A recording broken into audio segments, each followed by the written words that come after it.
জাতীয় সরকার প্রসঙ্গে নাহিদের দাবি ঠিক নয়, বলছেন মির্জা ফখরুল। এদিকে হাসিনাকে দেশে ফেরাতে ঢাকায় আওয়ামী লীগের ক্যাডারদের প্রশিক্ষণ। স্বাধীনতা একবার হয় দুবার নয়, বলছেন টুকু। এবং সর্বশেষ জানাবো শনিবার জামায়াত আমিরের বাইপাস সার্জারি। শুনছিলেন সংবাদ শিরোনাম, এবারে বিস্তারিত। জাতীয় সরকার প্রসঙ্গে নাহিদের দাবি ঠিক নয়, বলছেন মির্জা ফখরুল। জাতীয় সরকার গঠন নিয়ে জাতীয় নাগরিক পার্টির আহ্বায়ক নাহিদ ইসলামের সাম্প্রতিক দাবিকে সত্য নয় বলে প্রত্যাখ্যান করেছেন বিএনপি মহাসচিব মির্জা ফখরুল ইসলাম আলমগীর।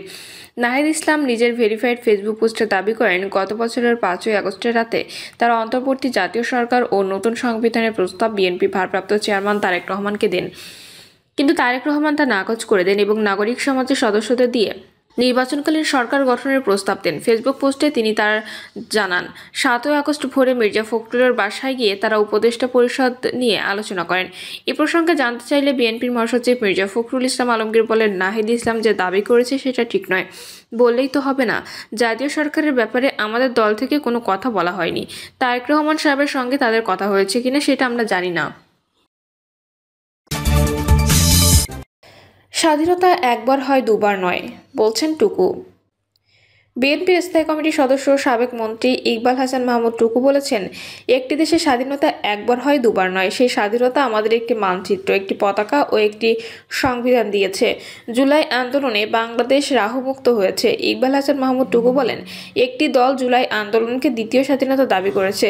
তাদের বলি, বাংলাদেশে রাজনীতি করলে দেশের স্বাধীনতা মানতে হবে। পাকিস্তান এদেশের উপর শোষণ ও নির্যাতন করেছে, এই বাস্তবতা মেনে নিতে হবে। পিআর পদ্ধতি সমালোচনা করে তিনি আরও বলেন, দু একটি দল পিআর পদ্ধতিতে নির্বাচন দাবি করছে, কিন্তু জনগণ পিআর পদ্ধতি বোঝে না। বিএনপি নির্বাচনমুখী দল, আমরা নির্বাচন ও জনগণের রায় বিশ্বাস করি। তাই বিএনপি অতীতের মতো জনগণের ভোটেই ক্ষমতায় যেতে চায়, অথবা জাতিকে কেউ বিভ্রান্ত করবেন না।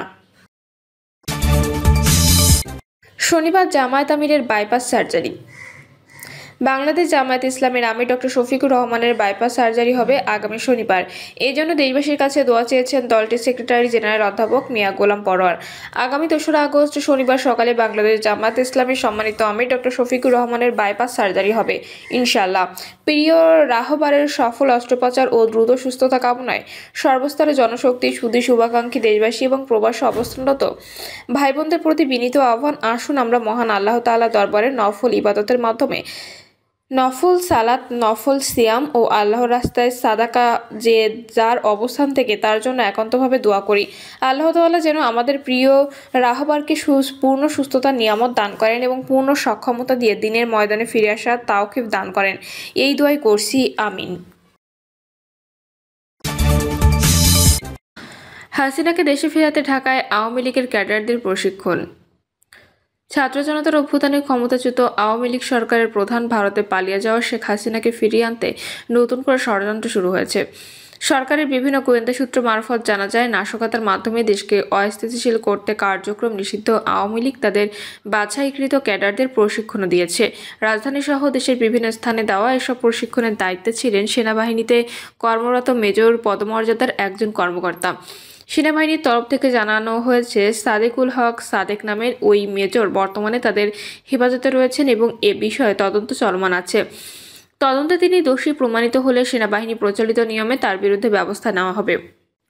নির্ভরযোগ্য সূত্রে জানা গেছে, অধ্যাপক মোহাম্মদ ইউনূসের নেতৃত্বাধীন বর্তমান অন্তর্বর্তী সরকারকে উৎখাত করতে আগস্ট মাসে দেশজুড়ে নাশকতার নীল নকশা সাজিয়েছে আওয়ামী লীগ। এজন্য নিষিদ্ধ ছাত্রলীগ ও কার্যক্রম নিষিদ্ধ আওয়ামী লীগের প্রায় 2,500 ক্যাডারকে এর মধ্যে প্রশিক্ষণ দিয়েছে দলটি।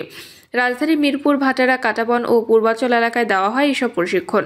সূত্র জানায়, প্রশিক্ষণের জন্য কর্মশালার নামে গত 8ই জুলাই রাজধানীর ভাটারা থানা এলাকায় একটি কনভেনশন সেন্টার ভাড়া দেওয়া হয়। 40,000 টাকায় ভাড়া নেওয়া ওই কনভেনশন সেন্টারে ওই দিন সকাল থেকে সন্ধ্যা পর্যন্ত আওয়ামী লীগ ও এর অঙ্গ সংগঠন এবং ভ্রাতৃপ্রতিম সংগঠন নিষিদ্ধ ছাত্রলীগের প্রায় 400 জন ক্যাডারকে প্রশিক্ষণ দেওয়া হয়। এই প্রশিক্ষণে অংশকারীদের আগে থেকেই একটি টোকেন দেওয়া হয়, যা 2 দিন আগে মিরপুর ডিওএইচএসে একটি মিটিংয়ে আবেদনের মাধ্যমে সরবরাহ করা হয়েছিল। পূর্বের দেওয়া সেই টোকেন দেখিয়ে প্রশিক্ষণ স্থলে প্রবেশ করেন অংশগ্রহণকারীরা। এ ঘটনায় জড়িত থাকার অভিযোগে ইতিমধ্যে 16 জনকে গ্রেপ্তার করেছে আইনশৃঙ্খলা রক্ষাকারী বাহিনী। এর মধ্যে গত 12 জুলাই উত্তরা পশ্চিম থানা এলাকায় 11 নম্বর সেক্টরের 18 নম্বর রোডের 83 নম্বর বাসা থেকে বরগুনা যুবলীগ নেতা সোহেল রানা ও একই সেক্টরের 10B রোডের 10 নম্বর বাসা থেকে গোপালগঞ্জে আওয়ামী লীগ নেত্রী শামীমা নাসরিন শম্পাকে গ্রেপ্তার করে ভাটারা থানা পুলিশ। শম্পার স্বামী স্বাস্থ্য অধিদপ্তরের একজন ঊর্ধ্বতন কর্মকর্তা, এছাড়া মেহেরপুরের যুবলীগ আহ্বায়ক মাহফুজুর রহমান রিটনকেও গ্রেপ্তার করা হয়েছে।